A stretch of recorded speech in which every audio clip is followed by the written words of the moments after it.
Mwabyumvishe ni wa mwanya mwiza, umwanya mukunda muri benshi, umwanya w'ijambo ry'Imana, umwanya w'ikiganiro cy'ubutumwa bwiza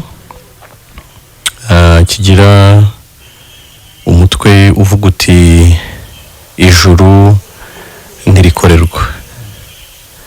Ni ikiganiro mugezwaho n'abavuga ubutumwa bwiza batandukanye, kikanyura kuri radio mukunda Country FM ivugira ku 105.7, ariko tubibutsa ko tuba turi no kuri YouTube.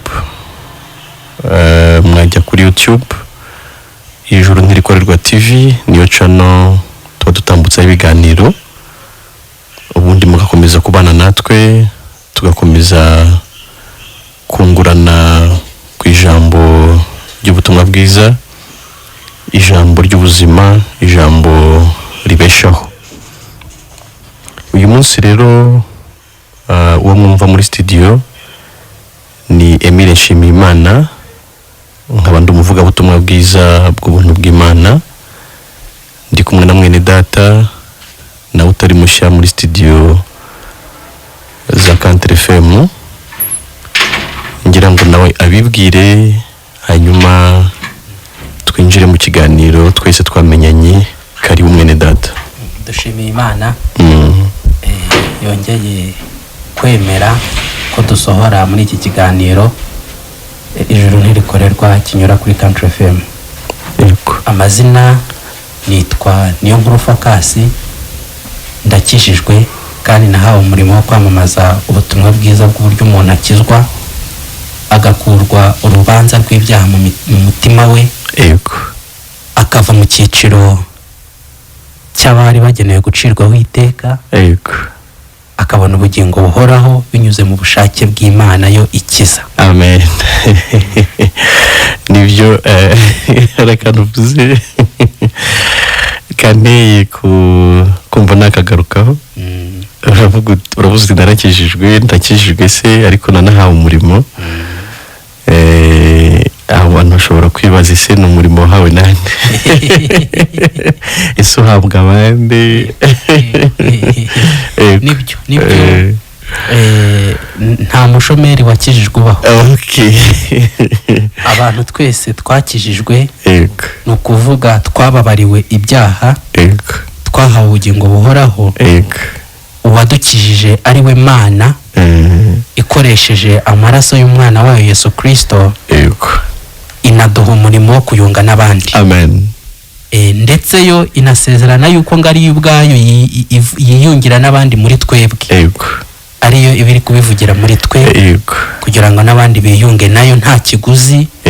Igahamagara ngo n'udafite ifeza nawe nasi aze ku mazi anywe, ntatanga ifeza ye ku byo kurya bitagira umumaro. Uwampaye umurimo rero ni Data wo mu ijuru, kandi umurimo yampaye si uwundi, ni uwo kubwira abantu uburyo bakwiyunga n'Imana. Amen. Ayo magambo uvuze aranditse, wenda kuba bakeneye ko tubaha ibyanditswe. Ari mu Bakorinto ba kabiri igice cya 5 umurongo wa 18, haravuga ngo ariko ibyo byose bituruka ku Mana yiyunze natwe ku bwa Kristo, ikaduha umurimo wo kuyunga n'abandi. Nyine hari igihe abantu bibaza isaba twumva bavuga ubutumwa bwiza ni bande, batumwe nande? Ariko Imana niyo yiyunze natwe ku bwa Kristo, irangije iduha umurimo wo kuyunga n'abandi. Ndetse reka mvuge ngo ku bwacu ni iby'agaciro kenshi kuba twarakiriye ubwo bwiyunge bwacu n'Imana. Ariko kandi ni iby'agaciro kenshi kuba twaranagiriwe icyizere n'Imana ikaduha umurimo wo kuyunga n'abandi. Ariko turinginga abadukurikiye rwose kugira ngo nabo biyunge n'Imana, kuko Imana muri Kristo ku murongo wa 18 n'ikenda w'icyo gice haravuga ngo kuko muri Kristo arimo Imana yiyongeye n'abari mu isi ntiyabikibabaraho ibicumuro byabo kandi noneho yatubikije ijambo ry'umwuzuro. Bisa nkaho birenze ibyo umuntu yakumva ndetse n'ibyo ubwenge bw'umuntu bwatekereza ndetse bwakwemera. Umuntu uri aho utazi ko Imana imukunda, utazi ko Imana yamwemera, wiciraho iteka, wumva nta kindi kimukwiriye uretse kurimbuka, ko uyu mugoroba cyangwa n'ikindi gihe azatwumvira akumva ko Imana yiyunze nawe muri Kristo ikaba itakimubaraho ibicumuro bye. Yego, ni nacyo ubutumwa bwiza aricyo buriya. Iyo umuntu agiye mu ndimi zanditswemo Bibiliya, yego, igisobanuro cy'ijambo rikoreshwaho ni nko kuvuga inkuru, yego, umuntu yumva akananirwa kuyizera bitewe n'uburyo ari nziza. Ntiyange kuyizera kuko ari mbi, ahubwo akumva imubanye nziza cyane ku buryo isumba uko yatekereza kuyizera, akumva birenze ibyo umuntu yakwemera cyane.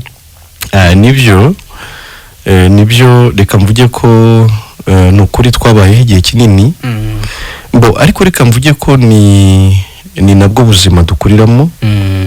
Dukura tujya gusenga, badutoza gusenga ababyeyi, ni byiza kandi ababyeyi bacu bagiriwe umuhate wo kudutoza gusenga. Noneho ariko muko kudutoza gusenga bikarangira aho tugiye gusengera nabo badasobanukiwe icyo dukeneye icyo ari cyo, kuko nabo nyine batagisobanukiwe, natwe ntibaduha icyo badafite. Kameme umuntu yatanga icyo nawe afite. Noneho bikarangira batwereka ko turi abanyabyaha, ko tugomba gusaba imbabazi z'ibyaha igihe cyose. Isengesho ryuzuye rikaba ari ryo gusaba imbabazi, gushima no gusaba. Mbese gusaba imbabazi cyangwa se kwihana ibyaha bikaza ku isonga. Ndetse mu masengesho koko niyo abantu bagiye gusenga mu byumba by'amasengesho, umwanya munini bawuharira kwatura ibyaha, kuvuga ibyaha mu mazina. Usanga ari nako na gahunda z'amasengesho mu buryo busanzwe ziba zipanze, si no mu byumba gusa, no mu yandi makoraniro. Usanga umwanya wo kwihana ubanza imbere, uza ku isonga. Noneho rero umuntu wakuze atyo, ngenda bumva abantu baduhamagara batugisha impaka, bavuga bati sibyo, bavuga bati murabeshya. Ngenda ndabumva hashingiwe kuri background twese dufite, hashingiwe ku mateka, hashingiwe ku byo twakuze twumva, hashingiwe ku macaci twakuriyemo. Ntago nabarenganya. Umuntu wabwiwe ko agomba guhora yihana ibyaha, ko ari umunyabyaha, kadashobora kuba umukiranutsi, kumubwira ngo Imana yarakubabariye, kumubwira ngo nta cyaha na kimwe Imana ikubaraho, bita birenga imitekerereze. Kandi rega natwe usanga n'ubundi natwe twibuka uko byatugendekeye dukizwa, ugasanga n'ubundi natwe tubyumva byabanje gusumba imitekerereze yacu, kugeza ubwo Imana mu bubasha bwayo no mu mbabazi zayo, nabwo n'ubundi buntu yatugiriye, ibashije kubitwumvisha ikoresheje ibyanditswe byera, ariko bisobanuwe na Roho Mutagatifu mu mitima yacu. Amen. Nanone tubwira abantu nyine ko hano haravuga ngo ni muri Kristo niho Imana yiyongeye n'abari mu isi. Muri Kristo nuko kuko Imana ni umucamanza utabera, ntishobora no kwirengagiza icyaha koko, ariko muri Kristo Imana yahannye umunyabyaha. Nyine ibyaha byakubarwagaho kuko uri mwene Adamu wavukanye kamere y'icyaha, ndetse ukanagaragaza ubuzima bw'icyaha cyangwa se imbuto wera. Ibyo byose Imana yarabikukumiye, irabyegeranya, ibibara kuri Kristo. Yego, ibyo muvandimwe ntabwo Imana yabyirengagije. Yego. Kandi niyo tubabwira ko bababariwe, ntago tuba turi kubabwira ko ubwo bacitse ubutabera bw'Imana. Yego. Ubutabera bw'Imana bwarubahirije. Amen. Icyo wagombaga kwishyura waracyishyuye muri Kristo Yesu igihe yabambwaga. Niko Pawulo avuga ngo napfanye na Kristo. Bivuze ko igihe Kristo yapfaga ntago yipfiriye. Yego rwose. Ahubwo yapfiriye twebwe. Amen. Bisa nkaho Imana yafashe ibyo yatwishyuzaga byose, iyo myenda yose y'ibyaha wa muririmbyi avuga. irangije iyishyuza Yesu, kandi Yesu ayishyura neza nkaho ari we wabikoze. Yanyishyuriye ya myenda yose, yambabariye ibyaha, atumanira de. Amen. Amen. Rero hari igihe tujya tuvuga ko yishyuye, ntabwo Yesu yishyuye kredi ya banki, ntabwo yishyuye ideni wafashe kwa murokore kuri butike. Yesu icyo yishyuye ni ideni ry'imyenda y'ibyaha, kandi icyo yiyemeje ni ukukubabarira ibyaha agatuma wera ati. Amen. Ukuntu umuntu abiririmba, focus mwene data, ukuntu umuntu abiririmba ariko agahita avuga ati nta waba wera ari mwiza, kandi Yesu ari icyo yakoze. Ari icyo Yesu yakoze. Nukibaza se nyine ibyo waririmbaga n'ibyo uri kuvuga ko bidibo biratandukana. None ari ubundi butumwa bwiza ntabwo tubwira abantu ibintu badasanzwe basoma, badasanzwe banaririmba, ahubwo babiririmba bitambukira, babisoma bitambukira. None turaza tukabwira ati bya bintu mujye musoma burya ni ukuri, dore ukuri kwa dore nyakuri, igisobanuro cyabyo. Hari n'abo tugeze mwenda dufite indi Bibiliya dusoma, nizo musoma, nizo mukoresha, ahubwo kubisobanukirwa. Ya nkone yavaga Yerusalemu, ya nkone yo mu Etiyopiya yari ivuye mu giterane cy'ibyumweru 2. Yego. Isoma mu muzingo. Ibibiliya nk'izi ntabwo zari zihari, barafite imizingo y'impu cyane cyane. Noneho yasomaga rero mu muzingo w'igitabo cy'umuhanuzi Yesaya, aho Yesaya yavugaga ku nkuru, naho mu gice 53 inkuru za Yesu Kristo, agaragaza uburyo yashenjaguriwe gukiranirwa kwacu, yajyanywe nk'umwana w'intama bajyana kubaga, akazisoma ariko atazumva. Hanyuma rero Filipo amugeze haramubaza ati se mbese ibyo usoma urabyumva? Nukuri izi Bibiliya zirimo agakiza, zirimo ubuzima, zirimo gukiranuka, zirimo ijuru. Ahubwo si byo musoma murabyumva. Hari ikintu kiba muri kamere muntu mu buryo busanzwe cyo kwihagararaho, ariko rwose twinginga n'umwami kugira ngo akize imitima kwihagararaho. Iyi nkone yo ntihagazeho, yaravuze ati ntabyumva ntawe bisobanuriye. Ntiyavuze ati mvuye mu giterane, navuye muri Etiyopiya ndazamuka nambuka inyanja itukura nza mu giterane Yerusalemu cy'ibyumweru 2, none ngo ndi gusoma ibyo ntumva. Ariko iravuga iti ntabyumva ntawe wabinsobanuriye. Ariko rano umunsi wo gukirizwamo. Ndifuriza aho dukurikiye ko nawe uyu munsi wakubera umunsi wo gukirizwamo. Rero burya no kutabyumva ntago bishingira ku gihe umaze usenga, ntago bishingira ku mirimo umaze ukora, ntago bishingira wenda ku y'iminsi ngaho umuntu avuyemo, oya, ahubwo uyu munsi wo gukirizwamo wageze nibwo Imana ibasha kuguha umutima wo kubyumva. Ibyo wumva rero si ibindi, ni ukumenya ko burya uri umunyabyaha uhereye mu bworo bw'ikirenge ukageza mu gitwariro nta hazima hahari. Ukamenya yuko uretse no kuvuga ngo tunzwe na mbabarira, niyo wareka kurya ukareka kugira ikindi kintu cyose ukora ukajya wirirwa usubiramo ijambo mbabarira, bitabasha kuhukuraho ibicumuro. Umuririmbyi yavuze ngo naho warira ukicuza ukanababara byariho ibicumuro byawe. Iyo ni indirimbo ya 69 bazikoresha mu gitabo cyo gushimisha. Hanyuma inkuru y'inkone twasomaga nayo iba mu byakozwe n'intumwa 18. Hanyuma rero ukamenya yuko burya kubivuga cyane ntago ari byo bibigukura, ikimenyimenyi buracya ugasanga byongeye byagarutse, kandi ndetse umutima ukanakuvundurira n'ibyo wakoze mbere yuko uvuga ari amagambo yose. Ariko ukamenya ko hari umunyambabazi witwa Yesu, warabutswe ubwo bugome bwawe utari wabaho, kuko yarazi inkomoko yawe, akamenya naho ubwo bugome bwawe bukomoka. Hanyuma aza mu isi wari umuziranenge nta cyaha afite, azanywe no kugira ngo yishyireho ubwo bunyabyaha bwawe, ubwo bugome bwawe, mbese ubwo bubi bwawe uhora wibonaho, nyamara wibonaho imbuto zabwo, ahubwo ububi bushingiyemo imbere. Nabyo ni byiza ko tubisobanuraho.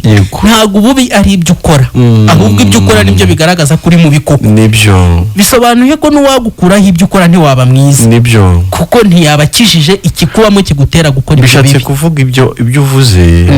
Igiti cy'avoka ukibonye kidafite imbuto, yego, ntiwacyita umwembe.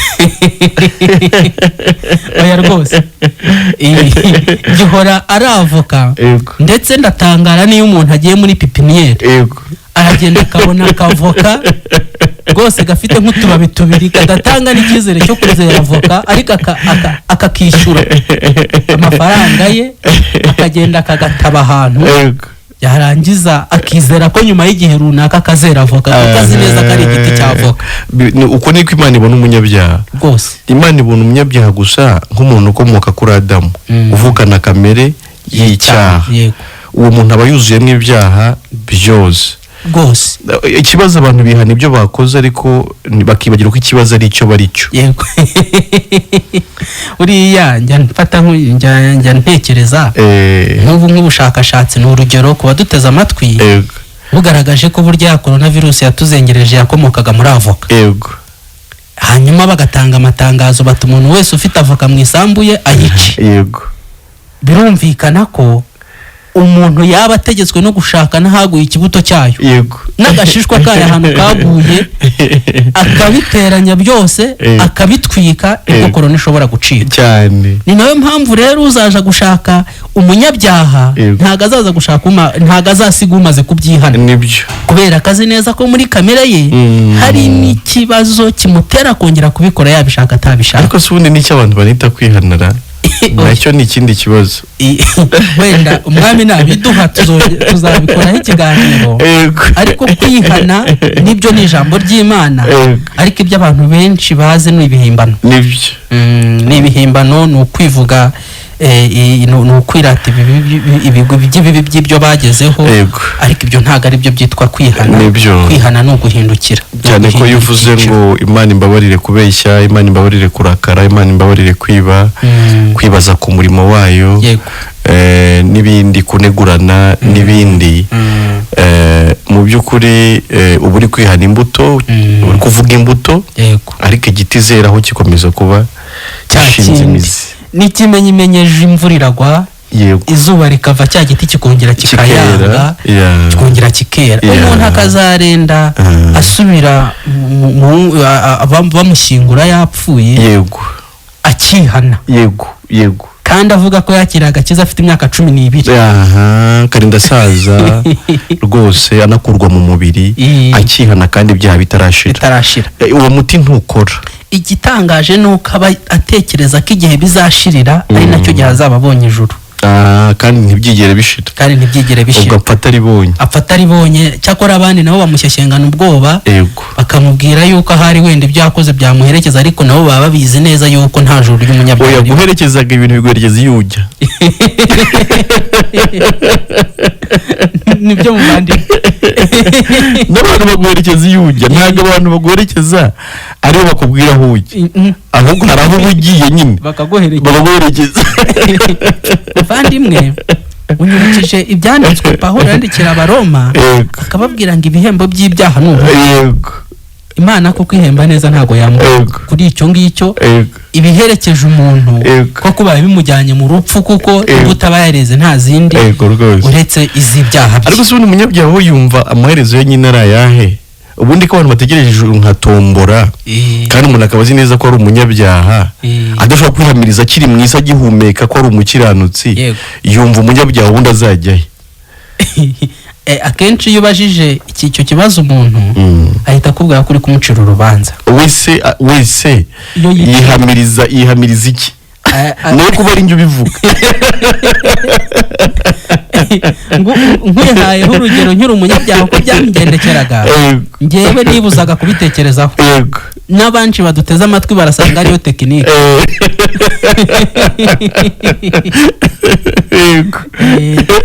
ariko tuzanye inkuru nziza hagati aho. Yego rwose. Twasomye mu rwandiko rwa kabiri Pawulo yandikiye abikorinto mu bice 5. Yego. Havuze ngo kuko muri Kristo noneho arimo Imana yiyungiye n'abari mu isi ntiyaba ikibabaraho ibicumuro byabo. Amen. Ahubwo noneho yababikije ijambo ry'umwuzu. Amen. Wowe uduteze amatwi koko nk'uko ubyibonaho ntago ari ikinyoma ko kuri mubi bishingiye muri kamere tumaze kubivuga, ndetse tumaze no kuvuga ko urugero wibonaho kuri mubi ni ruto cyane ugereranyije n'ububi bwawe nyakuri, kuko n'utwo wita twiza ijambo ry'Imana ryo bivuga ko ari ubushwambagara bwuzuye ibiziba. Yesaya 64:5. Yego mwene data. Ubwo rero Imana yashatse ubwiyunge kugira ngo yiyunge nawe uri mubi. Kandi yo kuko yera ntibishoboka ko yakuyunga nawe ukiri mubi. Ishaka uburyo ibanza kukweza kugira ngo uhinduke inshuti yayo. Yakwejeje rero iti yafashe Kristo utarigeze akora icyaha, niko ku murongo wa 21 hasi aho havuga. Yafashe Kristo utarigeze akora icyaha, udakomoka kuri Adamu, udafite ikibi na gito kigeze kimuranga, yaba muri kamere ye yaba no mu bikorwa bye. Yari afite ugukiranuka ku100% Imana yashakaga. Hanyuma Imana imwambura kwa gukiranuka ku100% irakuguha wowe. Ariko ikuguha yabanje kukwambura gukiranirwa kwawe iguha kuri Kristo nako ku100%. Ntago buriya nta muntu ugerageza gukiranuka kubaho. Amen. Nta ubaho ni kinyoma. Ubunyabyaha burya bw'umuntu ni 100%. Yego. N'ubukiranutsi bw'umuntu ni 100%. N'ubukiranutsi Imana nk'umuntu ni 100%. Nta muntu ukiranuka gake. Ntawe. Yego. Ubwo rero Yesu yaratuguraniye kandi nawe nta mukiranuka cyane. Nta ubaho. Nta n'umunyabyaha gake, nta n'umunyabyaha cyane. Ni nkuko mu Kinyarwanda tukiga bajyaga bavuga ngo amata nta uvuga uduta, ubuta, oya. No gukiranuka nako ni kumwe kuruzuye 100%. Utagufite ni umunyabyaha nawe 100%. Nta ugerageza. Ibyo tujya tuvuga mukwiye kumva mu baduteze amatwi yuko umukiranutsi akiranuka nk'Imana, kuko afite gukiranuka yahawe n'Imana. Ejo tuzaniye amagambo avuga ngo ukiranuka niwe mukiranutsi, turabyemera. Ariko nk'uko nawe ari umukiranutsi. Yego rwose. Umuntu akwiye kuba ari umukiranutsi nk'uko Imana ari ikiranuka. Yego. Ariko n'umunyabyaha nawe ni umunyabyaha nk'uko shitani nawe ari umunyabyaha. Niyo mpamvu Yesu yabitaga abana ba shitani. Ariko turi gutangaza inkuru y'uburyo Imana yakuguraniye ikaguha gukiranuka kwayo ku buntu nta ruhare ubigizemo, gusa binyuze mu rupfu n'izuka bya Yesu Kristo. Tukiraho nyine umuntu niba yibaza ngo ese ubwo byashoboka, is it true? Birashoboka ko naba umukiranutsi ndi mwisi nambaye inyama n'amaraso ngihumeka? Ahubwo icyo gikorwa Imana yagikoreye abameze batyo. Urakoze cyane. Wibajije utyo ukwiye no kwibaza ngo ese byarashobotse ko Yesu abo umunyabyaha kandi yari Imana aranahanwa birakunda ajya mu rupfu? Ubwo Yesu yahindutse icyaha atarakoze icyaha bigakunda bazweho ubunyacyaha bwawe, uko niko nyine nawe uhinduka umukiranutsi bigakunda. Yego. Kandi ubazweho gukiranuka kwa Yesu no kugurana. Iryo ni ryo banga. Ako niko gahindi. Akajambo banga ni ukugurana. Ni jambo banga ni mode pass. Ni keyword. Yesu yakoze neza urabihemberwa. Yego. Wowe ukora nabi Yesu arabihanirwa. C'est tout. Igihano Yesu yahanwe ni urupfu rubi rwari rugenewe umunyabyaha nkawe. Igihembo uhembwa nawe ni ijuru. Amen. Rigenewe umukiranutsi nkande nka Yesu. That's it. That's the gospel. Ubwo nibwo butumwa bwiza. Ashimira Imana rero ko yiyunze natwe muri Kristo. Yego. Ntiyaba ikitubaraho. Niba ikitubara ariko munumve n'impamvu itatubaraho ibyaha nuko twambaye gukiranuka kwa Kristo kandi kutigeze kugaragaramo icyaha na gito. Amen. Ariko muhitemo numva impamvu Yesu yavuze ngo ni iki kikundekesheje kandi nta cyaha afite. Nuko yari yamaze kubarwaho ibyaha byawe n'ibyanjye byamuhamye kandi agomba kubihanirwa byanga bikunda. Amen. Amen. Amen. Ubwo rero ubwo nibwo buryo umuntu anabona ijuru bwonyine. Yego, nta yindi nzira ibaho. Izindi tekinike kuburirimba muri korali ibyo ntacyo byamara, kubutanga cya 10 ibyo ntacyo byamara. Iyo ni nkuru umufarisayo n'umukoresha w'ikoro. Kuvuga gusenga cyane ibyo ntacyo bimara. Kuvuga ko witanga byo muri burakeye, kuwiriza ubusa, gufasha abakene n'ibindi byinshi uzi. Hari icyo mwene data Paulo yigeze kubibwiraho abantu b'Ikolosayi, batuteze amatwi baze gusoma igice cya 2 cyane cyane 40 ya nyuma. Yego, yabwiye imwe mu migenzo nk'iyo. Yego, kwibuza ibyo kurya, no kwiyicino, no kubabaza imibiri. Arababwira ati ibyo umuntu yabirebye abona ari iby'ubwenge, bisa nk'aho ari iby'ubwenge. Abantu bihimbira uburyo bwo gusenga, bihindure nk'abicisha bugufi, yewe ngo banigomwe n'iby'umubiri. Ngarika ikibazo cyabyo nta mumaro bigira na muto wo kurwanya irari ry'umubiri. Niyo mpamvu ibyo byose bikorwa ugakomeza kubona ukiri umunyabyaha, kandi Imana nitabitabara rwose umuntu upfuye atyo abarimbutse, ajya mu muriro. Tujye tubivuga mu byumve, nta kundi twabivuga. Kuba bakuvuga amagambo meza wapfuye ntacyo byahindura, ahubwo aka kanya niwumva ijwi ry'Imana ntiwinangire umutima, utunga ijuru ukiriho, ubihamiriza abantu nk'uko tubihamenye, nawe ukiriho ntibazaze kubikuvugira utararivuze uri muzima. Reka dusangire n'abadukurikira. Ego nibyo, reka dusangire n'abaduteza amatwi. Yego, nk'uko mubimenyereye, nimero ya telefone ya MTN ni 0782 442 125. Yego, 0782 442 125. Hanyuma Airtel ni 0783 8 3 5. Amen. Ndumva uriho. Country FM. Alo Country FM. Oui, turakumva. Iki ni ikiganiro ijoro ntirikorerwa. Muri bande mwe muherereye hagana he? Avugana na Bayisenge Claude hano Mururu. Yego, Bayisenge Claude Mururu. Abashimiye ku kiganiro cyiza mu mwaduteguriye. Natwe turabyemera ko Imana yatanze umwana wawe Yesu Kristo, adutira kubw'ibyaha byacu tukaba twitwa abakristo, tubereye inshungu. Amen. Claude, kwitwa umukristo abantu benshi babihurizaho, ariko se waba uri umukiranutsi? Ndi umukiranutsi kuko Yesu Kristo asize. Amen. Amen. Iryo niyo tandukaniro. Naho kwitwa umukristo abantu benshi barabyemera, ariko iyo hongereyeho ngo ndi umukiranutsi baravuga ati kwakinara Yesu.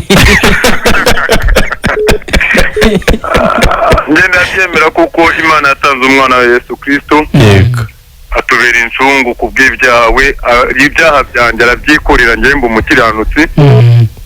Icyo ndacyemera bisa nta gushidikanya. Amen. Nyuma yo kubyizera gutyo wumva umerewe ute mu mutima? Mu mutima wanjye wishimye. Yego rwose. We neza ntuze ikibazo. Amen. Ahubwo nshimira Yesu Kristo wangize umukiranutsi. Amen. Amen. Amen. Urumva ko gushima naho bishoboka noneho? Ndavuga gushima noneho birashoboka. Wajya washima Yesu kubera ko n'icyo umushimira kirahari. Yego. Icyo mushimira kirahari, cyakindi mushimira ni ibyaha byanjye yikoreye. Amen. Amen.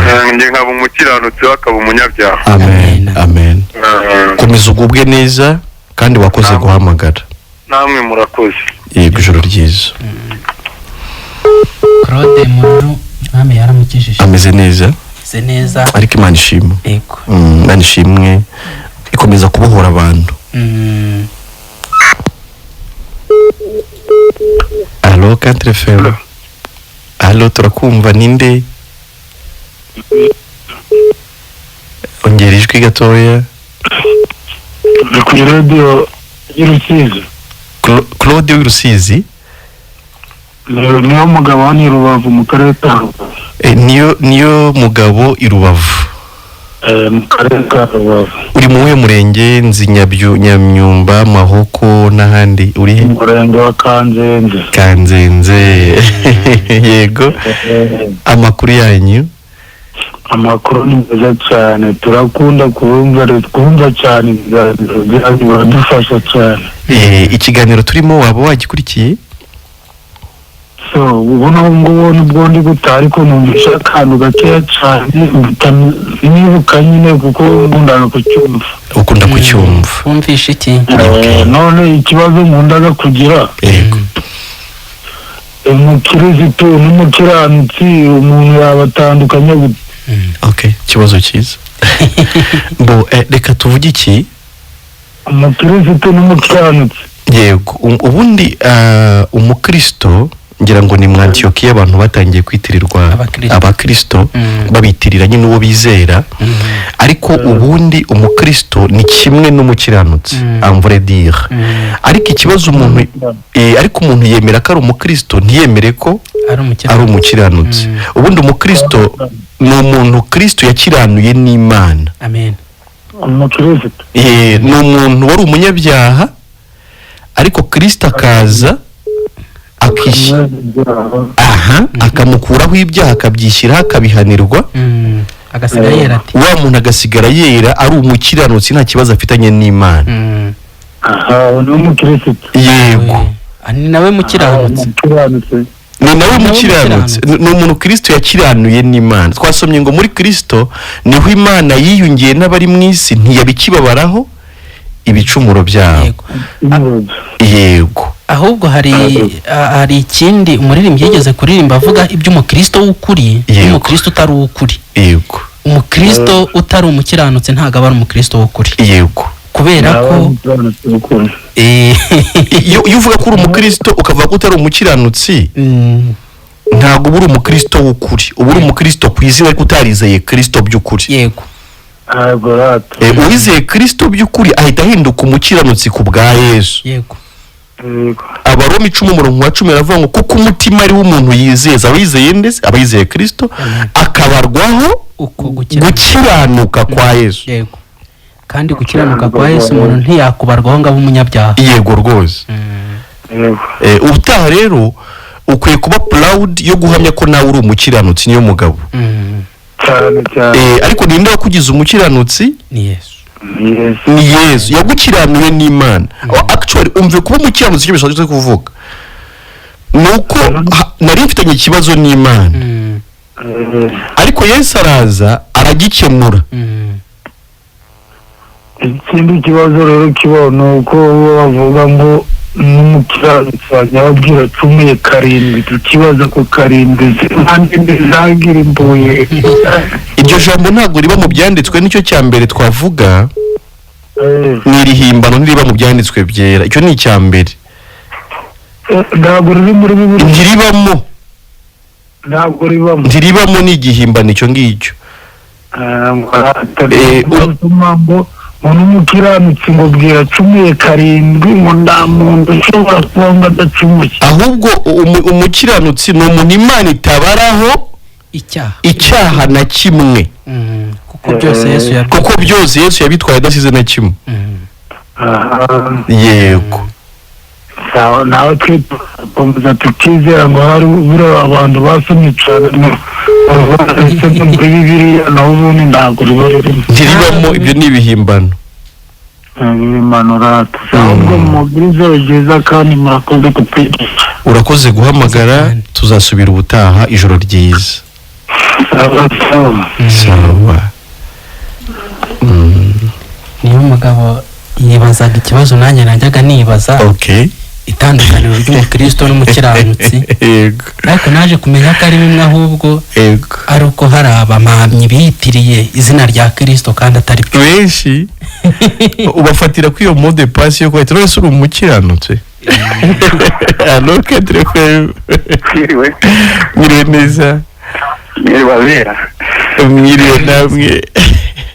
Nitwa Byumvore Elize ndari giheke. Yego Elize ngira ngo hari umukiranutsi. Yego Elize. Ndiheshejwe no kwizera Yesu. Amen. Ala? Turakumva neza, twaguhaye umwanya niho tutari kukuvugiramo. Yego. Uriya rero gukiranuka. Yego. Abantu benshi babishakira mu ngeso no mu bikorwa. Yego.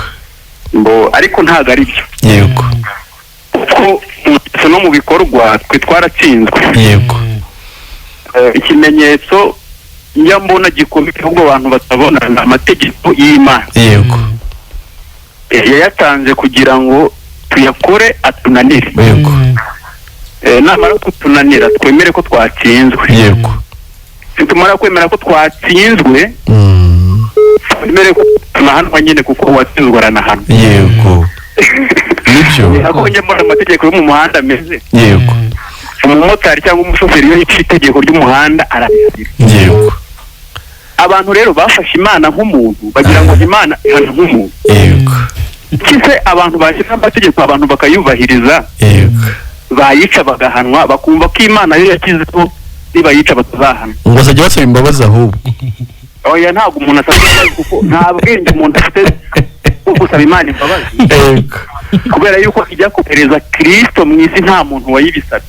Okay. Ubwo rero ahubwo Imana yatekereje imbere icyo dukeneye. Yego. Ikoherereza Kristo rero niwe waje gukiranuka sasa. Amen.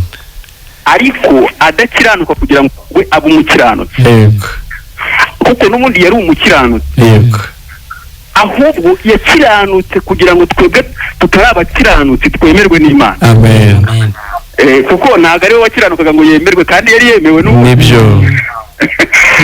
Nuvuga ngo rero gukiranuka ukaba umukiranutsi ukitwa umukristo ni urubanza rw'ibyaha ruba mu mutima wawe. Nibyo rwose. Kuko abantu batekereza ko gukiranuka ari mu buryo bw'abantu babona. Ni gukiranuka ku Mana. Amen. Amen. Ukumva neza uburyo Imana itakikubara nk'ibyaha. Yego. Ushingiye ko igihano wagombaga guhanwa Imana yagihariye Kristo mu mwanya wawe. Amen. Amen. Igahita igukuraho urubanza rw'ibyaha ukaba ukiranutse nayo nyine. Niho uhita umukiranutsi wera. Yego. Kuko nta nubwo bigusigiraho ahubwo uhita uvuka ubwa kabiri. Amen. Uwo muntu uvutse ubwa kabiri abyawe n'iryo jambo ry'Imana. Ni nawe umukiranutsi wera de. Yego. Ni nawe uzabona Imana kuko uyu mubiri twebwe tuzi yuko wapfuye. Ko Kristo nyine yarapfuye ari twe dupfuye. Yego. Ariko kuko wadapfa azuka aduhaye nyine kuzuka n'ubundi. Amen. Kuko byose niwe wabikoze bavandimwe. Buriya umuntu wenda utekereza ko yakiranuka abyumvireho yumve ko gukiranuka bitashoboka. Nibyo umuvandimwe. Ahubwo bishoboka rimwe gusa iyo wemeye incungu. Yego. Rega murasibye ko wenda n'abantu batanabyumva neza. Umuntu kubera kamere nyine y'ibyaha iri mu muntu. Umuntu yumva ko hari icyo yakishoboza. Yego. Nyamara bikanamunanira nawe akanabibona. Yego. Kuko abaye ari uko Imana yavuze ngo nimudakora ibyiza muzarimbuka mwese nta numwe wajya mwe. Bose bakoze ibyaha Baroma 3:23 ntibashyikira ubwiza bw'Imana. Yego yego. Ahubwo 24 ngahubwo batsindishirizwa n'ubuntu bwayo ibibahereye ubusa kubwo gucungurwa kubonerwa muri Kristo Yesu. Amen. Yego yego. Yego. Ubwo rero nta yindi nzira, niwe nzira no kuri n'ubugingo. Yego. Umuntu nakuremo ibyo akora byiwe. Yego. Kuko ari nk'abantu tubiganiraho ngo none se ngo amategeko y'Imana ngo nzayihambaho. Amubwira ko wishe muri rimwe aba yishe yose. Ahubwo yazamuhamba. Kuko nawe umumaro wayo.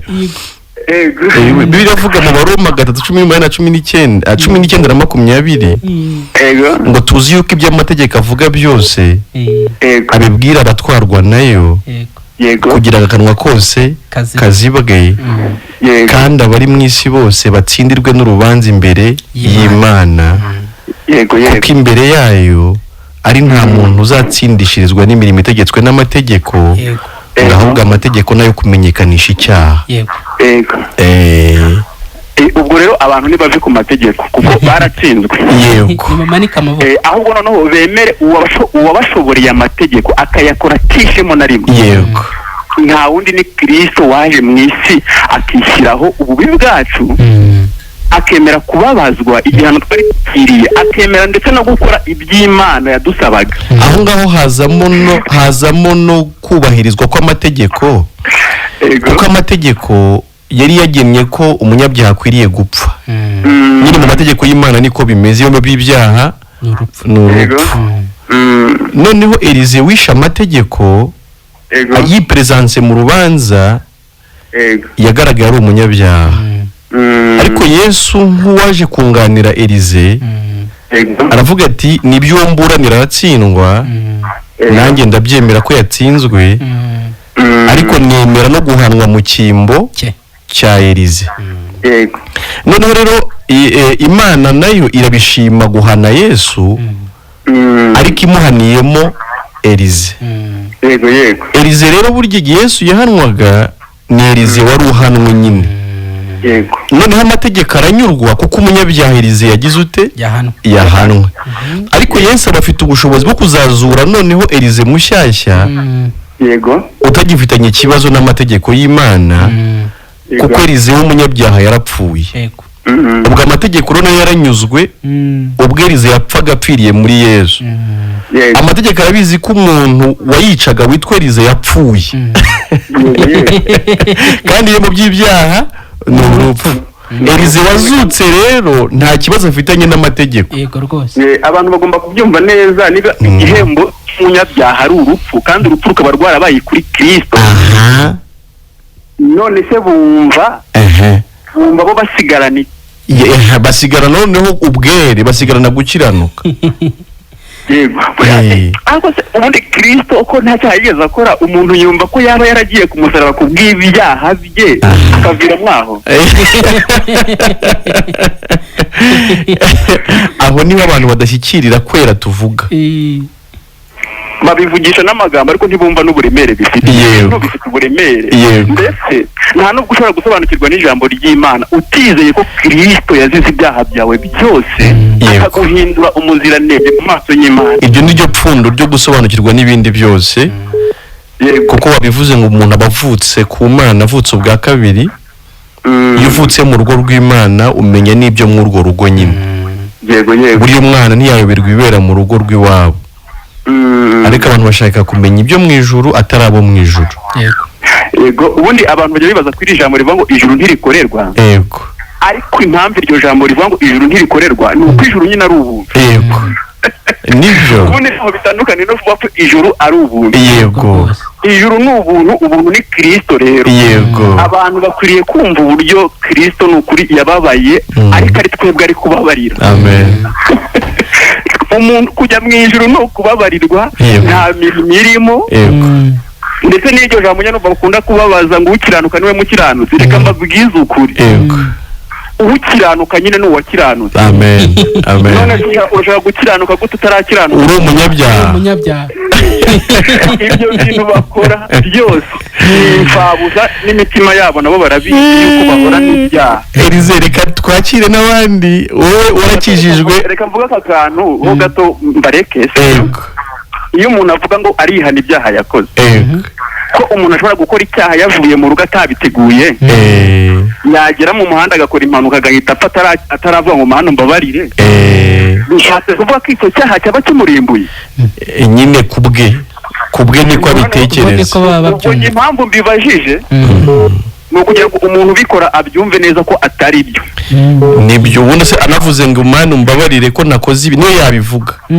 yego Yesu arongera agapfa se ntabwo bikunda sawa rero reka twumve n'abandi urakoze ijoro ryiza namwe nturiza bera bose yego uranabikoze nyine kuko bari kukumva bazanakumva sawa ijambo rya mbabarira ni ijambo imitima yuzuye ibyaha ikunda gukoresha ishaka gukwepa igihano cy'Imana buriya rwose niko bimeze ariko igihembo cy'ibyaha ni urupfu ntabwo igihembo cy'ibyaha ari mbabarira Abaheburayo 9:22 amaraso atavuye ntihariho kubabarirwa ibyaha alo Country FM muraho neza mwongera akajwi mo gakeya nanjye nitwa amazina y'inaha nitwa Nyiraneza Christopher atarayinahase ndi umutagatifu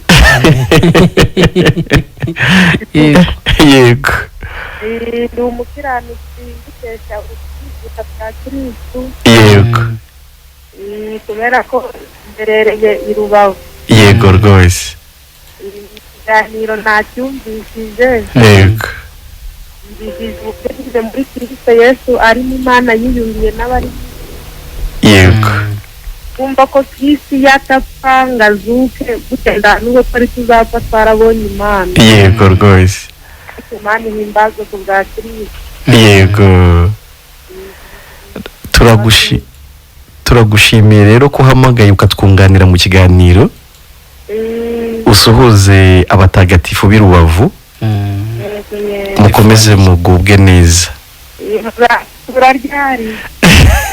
Turavuganira mu gikari. Turaza gutanga nimero zo mu gikari. Turakuvuye cyane. Yego natwe murakoze. Arakoze cyane. Telefoni timuzadusura ryari. Nibyo umwenda wabakije. Nta wundi mwenda n'urukundo.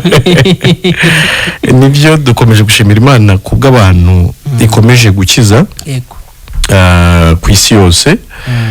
Noneho by'umwihariko n'ababa batugaragarije nyine ko ari bene data ariko nabo tutazi kubera ko gukizwa bihoraho. Imana ikomeza gukiza abantu, sitwe twenyine tubwira abantu ubutumwa bwiza ku isi yose, ubutumwa bwiza buravugwa kandi n'abizera bakomeza kwizera. Ubwo rero Imana ntitwabura kwishimira kubw'abantu ikomeza kugirira neza, ikabohora ingoyi za shitani, ikabakiza ingoyi y'icyaha, bakaba mu mahoro.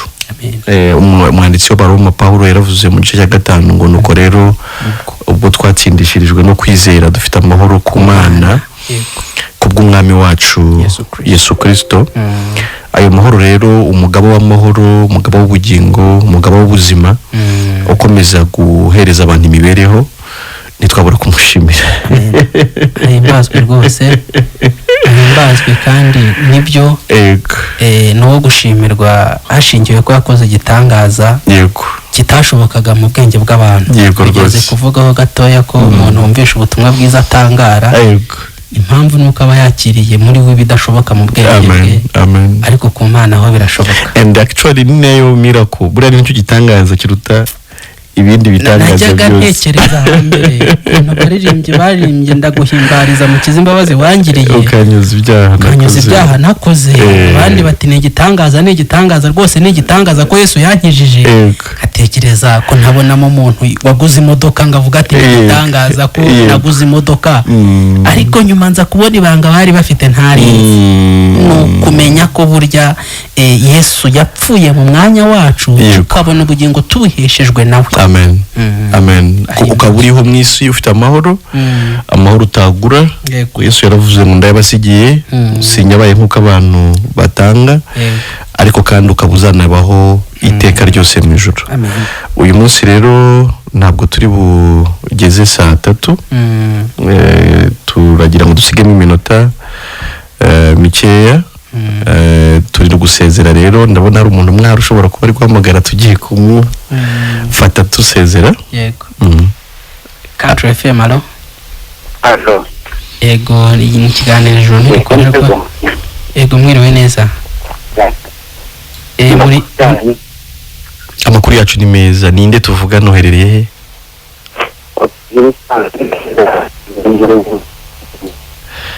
Egera hirya gato twumve ko ufata network nini. Komeza twumve. Allo? Network aza. Yes.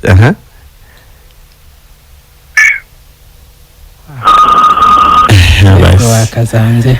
Ego, twavuga ko turi gusezera abakunzi bacu. Ntabwo turi bugere 3:00 zuzuye. Turimo turabasezera, mwakoze kubana natwe, muri inshuti nziza. Kandi mukomeze nyine munakurikira ibiganiro bya Country FM. Ariko munakomeze mudukurikire kuri YouTube channel Ijuru Ntirikorerwa TV, tuba turiho tubaganiriza. Namwe mujye mutuganiriza kugira ngo dukomeze kungurana. Hanyuma turenda gutanga, hari umuntu uri guhamagara, umuntu umwe tumufate. Allo, Country FM. Allo. Yes, ni wa wundi kandi. Mwiriwe neza. Mwiriwe namwe. Ubwo ni kwizera Olivier Murenge wa Nkungu. Yego, Olivier. Karame. Yego, turakumva. akubuke ndi kubumvira ni hano mu murenge wa Gihundwe mu kagari ka Shagasha. Yego. Tubashimiye ku kiganiro mutugezaho cy'uyu munsi wa kane. Yego. Kandi twabakeza amatwi. Yego.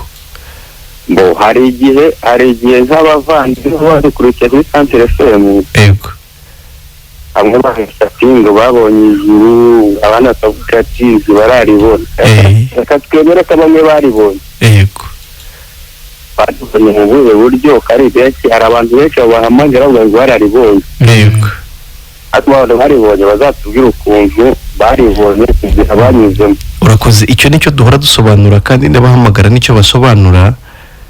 Turakurarika noneho uzatangirane natwe kuwa kane saa 2 uzumva ubusobanuro bwimbitse bw'uburyo umuntu abona ijuru. Ubu turimo turasezera ntabwo twakongera gusubiramo ikiganiro, ariko reka tugushimire ko duhamagaye. Tugiye no gutanga nimero zacu bwite, uduhamagare mu gikari dukomeze tugusobanurire. Ikibazo ngomba kubaza, reka uze kutubaza mu gikari, tujya gutanga nimero zacu. nta kibazo. Urakoze.